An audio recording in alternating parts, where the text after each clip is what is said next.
시청자 여러분 안녕하십니까? VOA 모닝뉴스 시작합니다. 미국 국무부가 유엔의 북한 인권 결의안 채택을 규탄하고 인권 문제가 없다는 북한 외무성의 주장을 일축했습니다. 북한의 인권과 인도적 상황이 여전히 끔찍하다면서 개선을 촉구했습니다. 첫 소식 조상진 기자가 보도합니다. 국무부는 23일 지난주 유엔 총회 제3위원회에서 우리가 밝혔듯 북한의 인권과 인도주의 상황은 여전히 끔찍하다고 말했습니다. 북한 외무성이 지난 21일 담화에서 제76차 유엔 총회 제3위원회가 17년 연속 채택한 북한 인권 결의안을 대조선 적대시 정책과 이중기준의 산물로 전면 배격한다고 밝힌 데 대한 VOA의 논평 요청에 이같이 답한 것입니다. 북한 외무성은 담화에서 유엔 결의안이 적대 세력이 고안해낸 날조 자료라며 북한에서 인권은 곧 국권으로 인민의 권익을 최우선, 절대시하고 인민의 복리를 증진시키는 데 철저히 복종되고 있다고 주장했습니다. 그러나 북한 인권 결의안은 표결을 요구하는 국가가 없어 합의로 계속 채택될 정도로 국제사회의 우려가 심각해 북한 당국의 주장에 설득력이 없다는 지적이 나옵니다. 국무부 대변인도 이날 VOA에 지난주 심파라 유엔 총회 미국 대표가 제3위원회에 북한 인권 결의안 채택 전 밝힌 입장을 재강조하며 유엔 북한인권조사위원회 COI가 2014년 발표한 최종 보고서는 북한의 현 상황을 이해하는 데 여전히 도움이 된다고 밝혔습니다. 이 보고서는 북한 내 조직적이고 광범위하며 끔찍한 인권 침해를 지적하면서 몰살, 살인, 노예화, 고문, 구금, 강간, 강제 낙태, 성폭력과 정치, 종교, 인종, 성별에 따른 차별과 주민들의 강제 이동, 강제 실종, 고의적인 기아 상태 연장 등이 자행되고 있다고 밝혔다는 것입니다. 파라 미국 대표는 앞서 제3위원회에서 발언권을 통해 유엔이 지적한 이런 심각한 인권 문제들을 나열하며 북한 당국의 신종 코로나 바이러스 대응 조치가 주민들의 인권과 인도주의 상황을 더욱 악화시켰다고 지적했습니다.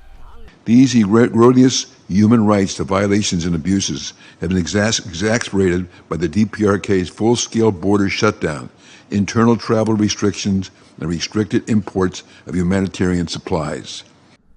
국무부 대변인은 이런 미국 정부의 입장을 재강조하며 북한 당국이 유엔 인권이사회 보편적 정례 검토에서 약속한 내용과 권고 사항들을 이행하며 유엔 북한인권 특별보고관과도 협력할 것을 촉구한다고 말했습니다. 유엔 총회 제3위원회는 지난 17일 북한 내 조직적으로 만연된 인권 침해를 규탄하는 북한 인권 결의안을 합의를 통해 17년 연속 채택했습니다. 60개국이 공동 제안국으로 참여한 결의안은 북한 내 인권 범죄에 대한 국제사회의 책임 추궁을 촉구하고 신종 코로나 바이러스에 대한 인도적 위기 대응을 강조했습니다. 결의안은 다음 달 유엔 총회 본회의에서 최종 확정될 예정입니다. VOA 뉴스 조상진입니다.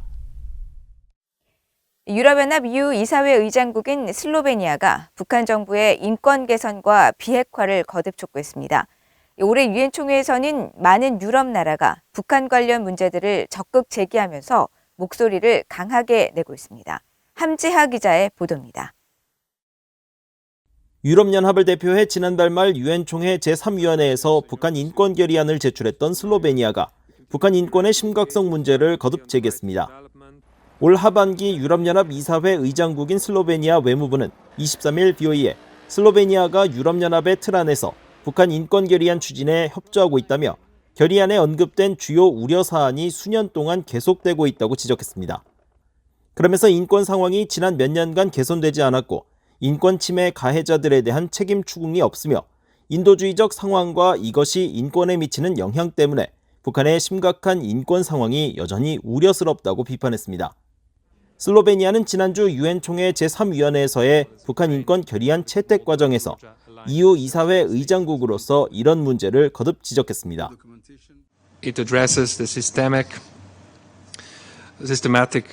widespread and gross violations of human rights in the DPRK and urges the government of DPRK to respect fully all human rights.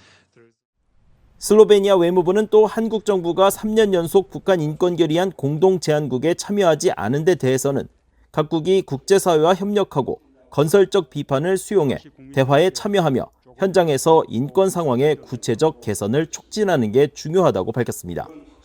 또 최근 중국과 러시아가 유엔에서 대북 제재 완화를 재추진하는 데 대해서는 슬로베니아와 EU 회원국들은 유엔 안보리 결의에 따라 북한에 부과된 제한 조치를 공동으로 시행하고 있다며 유엔 안보리는 이미 인도주의적 제재 면제를 허용하고 있다고 반박했습니다. 아울러 슬로베니아는 한반도 정세를 면밀히 주시하고 있고 이 지역의 안보 상황이 더 악화하지 않기를 바란다며 북한이 최대한 조속히 비핵화 협상에 복귀하기를 기대한다고 밝혔습니다. 이렇게 유럽 국가들이 올해 유엔 총회에서 북한의 핵과 미사일과 인권 문제 등의 우려의 목소리를 더 강하게 내고 있습니다. 유럽 나라들은 최근 군축과 국제안보 문제를 다루는 유엔 총회 제1위원회에서 북한의 핵미사일 문제를 강력히 제기하며 한 목소리로 북한의 완전하고 검증 가능하며 돌이킬 수 없는 비핵화, 즉 CBID를 강조했습니다.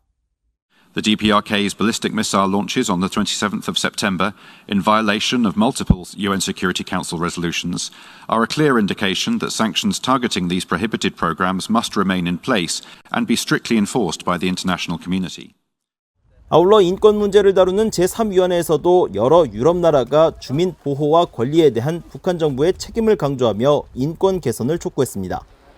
이런 목소리는 결의안으로 반영되고 있는데 유엔 총회는 다음 달 본회의에서 1위원회에서 통과된 북한의 핵과 탄도미사일 관련 결의안 3건, 3위원회에서 통과된 북한 인권 결의안 채택을 최종 결정할 예정입니다. BOE 뉴스 함지아입니다. 미국 의회 조사국이 사이버 안보를 주제로 한 첫 보고서를 발표했습니다. 특히 북한 정권의 사이버 공격은 진전되고 지속되는 위협으로 분류했습니다. 이조은 기자가 보도합니다.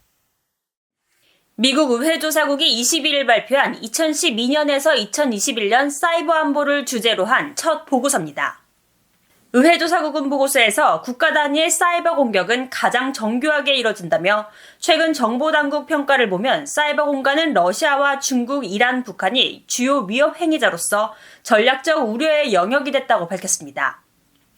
특히 북한은 정찰 총국 주도로 2014년에서 2020년 사이 지능형 지속 위협 APT 유형의 공격을 총 6차례 감행했다며 북한 사이버 공격의 유형을 진전되고 지속적인 위협으로 분류했습니다.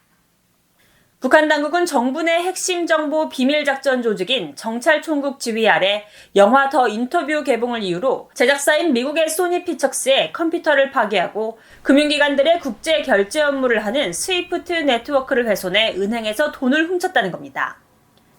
또한 북한은 워너크라이 2.0 랜섬웨어를 만들고 배포했으며 악성 암호화폐 지갑을 만들고 암호화폐를 훔치기 위해 암호화폐 회사를 해킹, 방위산업체와 에너지회사, 항공우주회사와 기술회사뿐 아니라 미국 국무부와 국방부를 대상으로 특정 개인이나 집단을 겨냥한 스피어피싱 공격도 감행했다고 덧붙였습니다.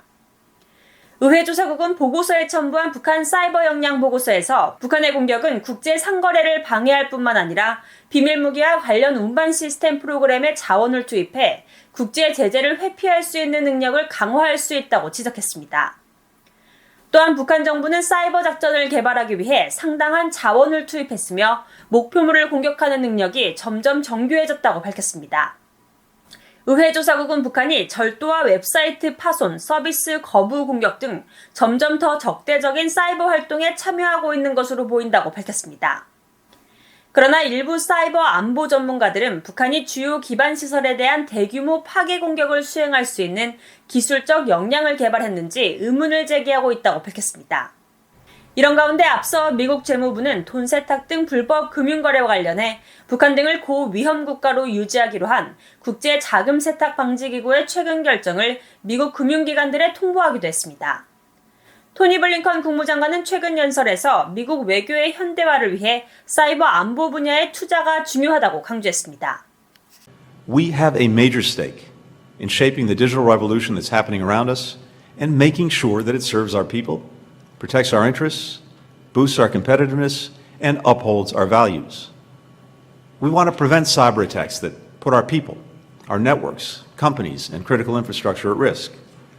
블링컨 장관은 그러면서 정부 내 사이버 디지털 정책국의 신설과 필수적이고 새로운 기술 문제를 담당하는 특사직 임명에 대한 의지를 재확인했습니다. BOE 뉴스 이조은입니다. 북한 정권이 전자기파 EMP 공격과 사이버 해킹을 연계해 미국의 국가 전력망을 마비시킬 가능성이 있다고 미국의 전문가가 주장했습니다. 미국 의회 자문단체인 국가국토안보 EMP 태스크포스의 피터 빈센트 프라이 사무총장은 23일 미국의 민간단체인 천주평화연합이 주최한 화상토론회에서 북한과 중국이 초강력 EMP탄을 보유하고 있는 것으로 평가하고 있다면서 미국 정부의 대응을 촉구했습니다. 워싱턴 타임스 등 미국 언론들은 프라이 총장이 이날 북한과 중국, 러시아, 이란이 EMP 공격을 사이버 공격과 연계해 국가 전력망을 마비시킬 수 있으며 단 한 번의 공격으로 전쟁에서 승리할 수 있는 위력을 갖고 있다면서 이는 실질적인 위협이라고 주장했다고 전했습니다. 한국 강원도 철원 지역의 비무장지대 내 백마고지 정상 인근에서 6.25 한국전쟁에 참전했던 한국군 추정유해가 전투태세를 갖춘 모습 그대로 발굴됐습니다. 한국 국방부는 24일 보도자료를 통해 지난달 28일 백마고지 정상 개인호에서 한국군 추정유해가 발굴됐으며 전투태세를 갖추고 있는 자세와 함께 구멍 뚫린 방탄모와 계급장 등이 발견됐다고 밝혔습니다. 그러면서 유해 가슴 부분에서 발견된 이등병 계급장은 전투에 투입된 지 얼마 되지 않았던 당시 국군 용사들의 상황과 당시 치열했던 전투 현장을 생생하게 보여준다고 설명했습니다. 이어 숟가락과 탄약류를 비롯해 군번줄도 수습됐지만 신원을 파악할 수 있는 인식표는 발견되지 않았다고 밝혔습니다.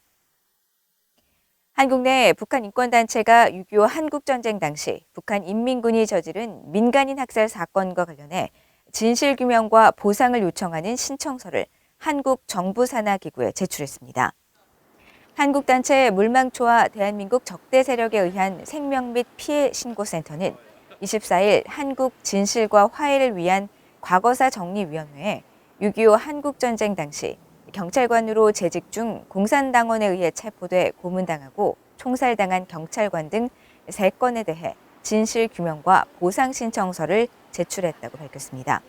물망초는 대한민국 적대 세력에 의해 생명과 신체 피해를 본 피해자 유가족들에게 법령 미비 등을 이유로 한국 정부가 진실규명과 명예회복, 피해 보상을 제대로 하지 않고 있어 유감스럽다면서 모든 절차가 공정하고 성실하게 이루어질 수 있도록 최선을 다할 것이라고 말했습니다.